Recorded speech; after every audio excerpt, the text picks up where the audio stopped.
Hello dear farmers and our dear viewers.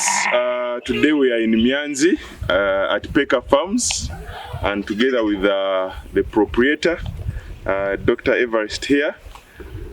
This is yet another model farm that is going to have best practices of goat farming. It is a mixed farm, but as Menit, we are going to support the component of the goats value chain, looking at value addition to pasture.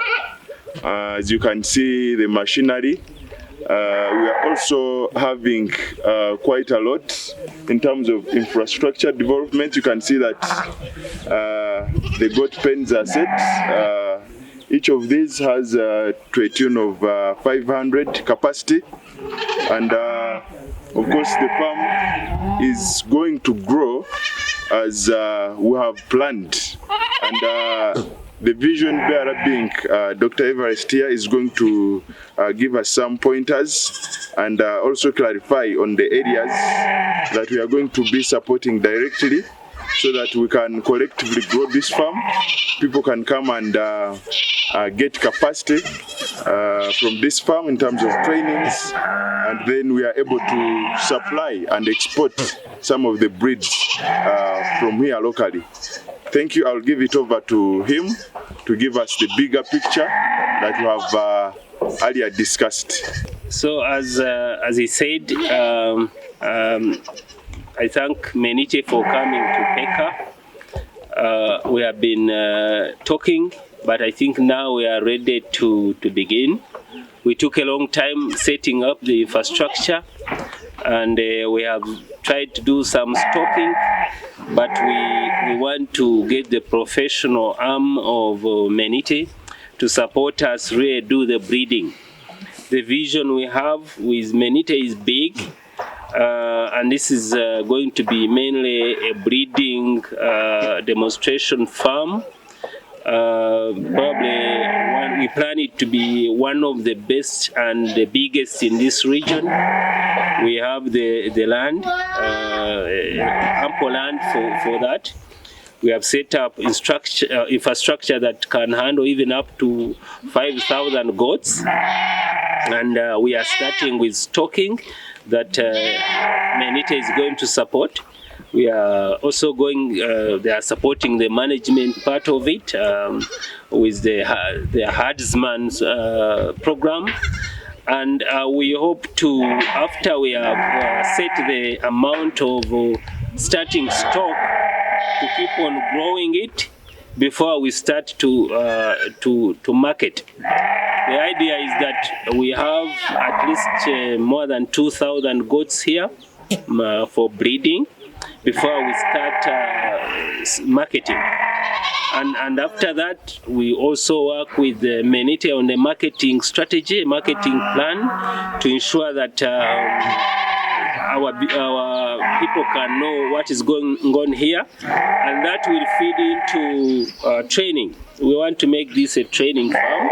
We are setting up the infrastructure for training, where we'll be helping the farmers around here, or even away from here.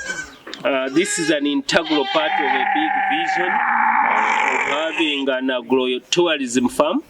So we are going to make sure it is a first-class farm that can attract even foreign tourists. Because when the whole vision is up and running, we are going to have even foreign visitors here that will come to stay in the resort, that are going to be coming here to see what we are doing. So therefore, we are happy that we have Menite, and we are ready to grow with them, and we are going to be giving you updates as we go forward.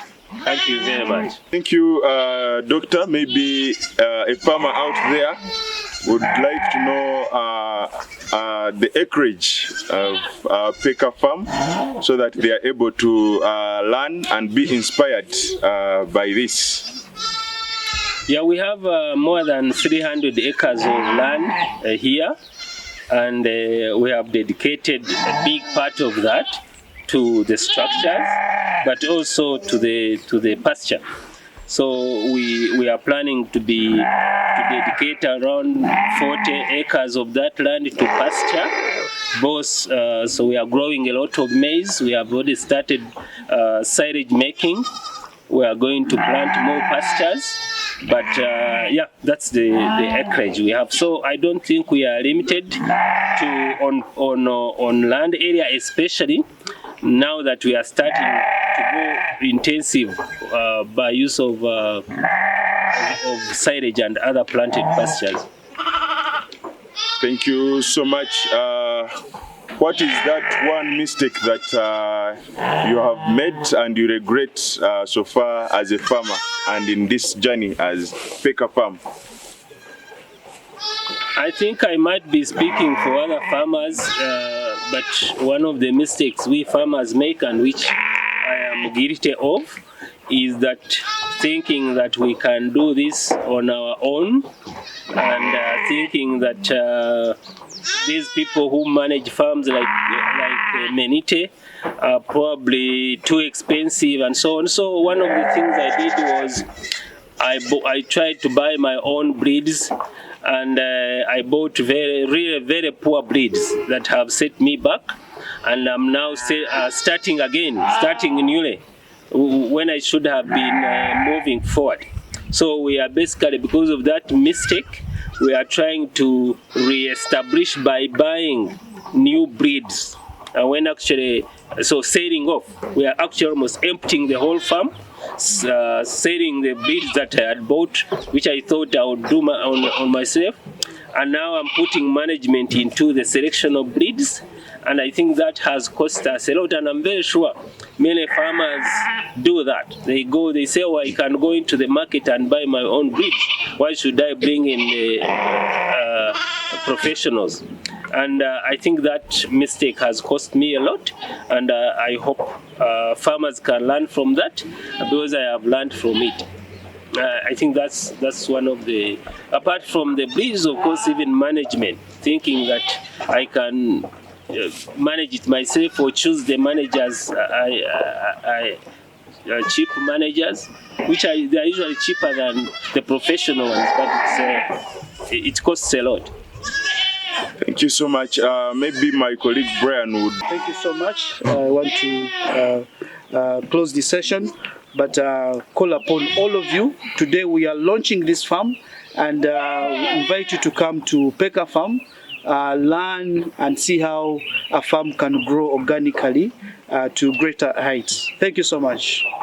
Thank you, viewers. Thank you, listeners. Bye. And bye.